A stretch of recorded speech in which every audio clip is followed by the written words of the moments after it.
आज के इस वीडियो में हम लोग बात करेंगे रेसिस्टेंस 2.0 के बारे में। पिछले वीडियो में हम लोगों ने बात की थी नॉर्दर्न अलायंस को लेकर और आपको बताया था कि कैसे अहमद मसूद और अमरुल्लाह सलेह साथ में काम करते हुए तालिबान के खिलाफ एक रेसिस्टेंस क्रिएट कर रहे हैं। रिपोर्ट्स आ रही हैं कि प्रेसिडेंट अमरुल्लाह सलेह के पास में एक अच्छी खासी ट्रेंड आर्मी है और इनकी तरफ से कुछ और जगहों पर कब्जा कर लिया गया है। पिछले संडे यानी कि 15 अगस्त वाले दिन काबुल के ऊपर तालिबान का कब्जा हुआ था और उस समय प्रेसिडेंट अशरफ गनी काबुल को छोड़कर चले गए थे।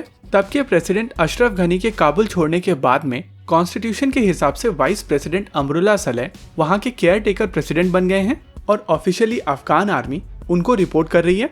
हम सब जानते हैं कि किस तरीके से अफगान आर्मी ने बिना लड़े तालिबान को काबुल तक आने दिया और अफगान आर्मी की तरफ से जो मेन लड़ाई की गई थी वो हेरात में की गई थी।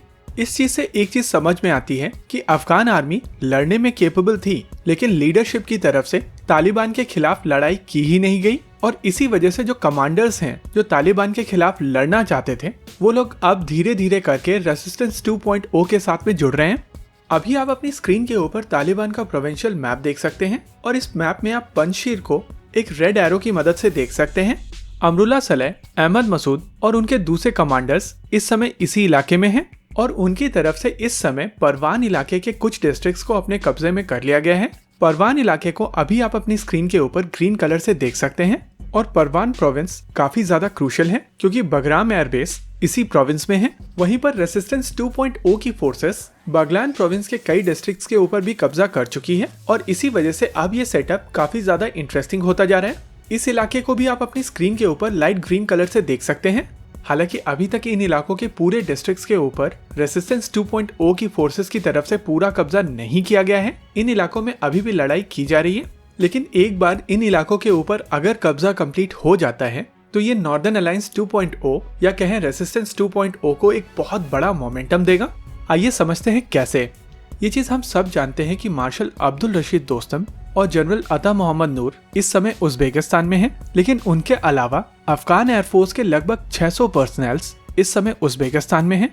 ये लोग अपने लगभग 40 एयरक्राफ्ट के साथ में तरमेज एयरपोर्ट के ऊपर मौजूद हैं और यह एयरपोर्ट मज़ार शरीफ से लगभग 60 किलोमीटर की दूरी पर है।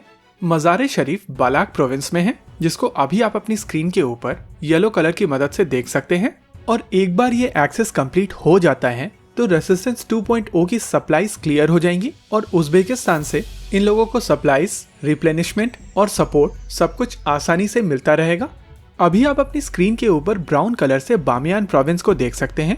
इस इलाके में हजारा कमांडर अब्दुल घनी अलीपुर का कब्जा है और उनके पास में एक अच्छी खासी फाइटर्स की फौज है और हजारा शिया हैं, वहीं तालिबान सुन्नी, तो इनके बीच में वैसे भी एक डिवाइड है। इसके अलावा ईरान भी मेजॉरिटी शिया पॉपुलेशन है और जनरल अलीपुर को ईरान का पूरा सपोर्ट है।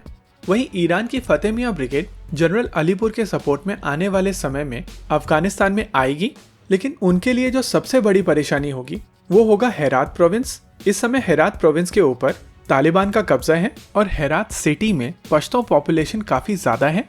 हालांकि ओवरऑल हेरात प्रोविंस की पॉपुलेशन मेजॉरिटी तजाक है। ऐसे में ईरान की फतेह मियां ब्रिगेड को अर्बन सेंटर छोड़कर बहुत ज्यादा रेसिस्टेंस यहाँ पर झेलना नहीं पड़ेगा और एक बार उनका हेरात के ऊपर कब्जा हो जाता है तो देकुंडी में ऑलरेडी हजाराज हैं और उस हिसाब से केवल घोर प्रोविंस में एक डिसेंट फाइट की आवश्यकता पड़ेगी। हालांकि घोर की भी पॉपुलेशन मोस्टली तजाक है, ऐसे में उनको वहां पर भी बहुत ज्यादा रेसिस्टेंस देखने नहीं मिलेगा और इस हिसाब से दो एक्सेस से ये रेसिस्टेंस 2.0 के दो कंपोनेंट, एक ईरान बैग्ड अलीपुर की तरफ से और दूसरा उज़्बेकिस्तान बैग्ड मार्शल दोस्तम की तरफ से काबुल की तरफ बढ़ेगा। और इन दोनों चीजों को देखते हुए ये माना जा सकता है कि अफगान सिविल वॉर अभी लंबी चलेगी। वहीं दूसरी ओर तालिबान भी एक मोनोलिथिक एंटिटी नहीं है, इनके अंदर भी फ्रैक्शंस हैं और यही कारण है कि काबुल संडे को फॉल हुआ था, लेकिन अब तक तालिबान की तरफ से गवर्नमेंट नहीं बनाई जा सकी है। यानी कि कहीं ना कहीं तालिबान के अलग अलग फ्रैक्शंस के बीच में आपस में एक नेगोशिएशन चल रहा है और पावर शेयरिंग को लेकर अभी तक किसी भी फॉर्मूले के ऊपर सहमति नहीं बन पाई है। ओवरऑल हर बीतते दिन के साथ में अफगानिस्तान में सिचुएशन बदल रही है और इसी वजह से ये देखना काफी ज्यादा इंटरेस्टिंग होगा कि अल्टीमेटली आने वाले 2-3 वीक के अंदर क्या होता है। इसी के साथ आज के इस वीडियो में रखते हैं केवल इतना ही। देखते रहिए कॉन्फ्लिक्ट एक्स। जय हिंद।